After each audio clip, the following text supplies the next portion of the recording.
شہینہ بیگم ہیں، یہ کہہ رہی کوئی ایسا وظیفہ بتائیں کہ مرتے دم تک صحت و تندرستی رہے۔ بڑا اچھا سوال کیا آپ نے۔ اصل میں صحت و تندرستی مرتے دم تک اگر رکھنی ہے تو اپنے ایمان کو مضبوط رکھیں۔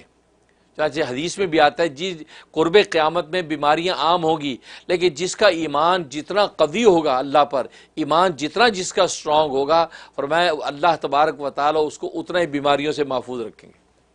تو گویا کہ ایمان ایک ایسی چیز ہے کہ اللہ پر کامل ایمان، رسول اللہ پر کامل ایمان، جو انہوں نے کہہ دیا، جو کر کے دکھا دیا، بس وہ حق ہے۔ اب ہماری عقل، ہمارا فلسفہ، ہماری فہم حکمت نہ سمجھے تو نہ سمجھے، اپنی عقل اور فہم کی نفی آپ کریں، لیکن اللہ کے کہے کی نفی نہ کریں، اس میں کوئی خرخشہ شبہ پیدا نہ کریں۔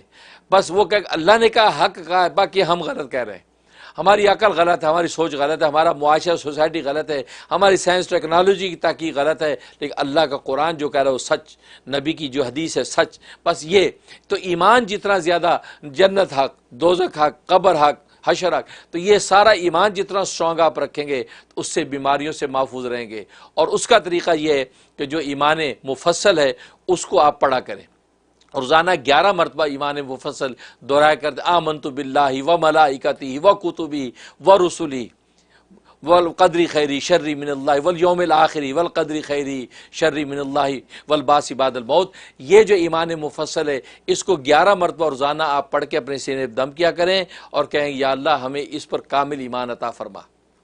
تو یہ اس سے کیا ہوگا، آپ انشاءاللہ مرتے دم تک ہر طرح کی بیماریوں سے محفوظ رہیں گے۔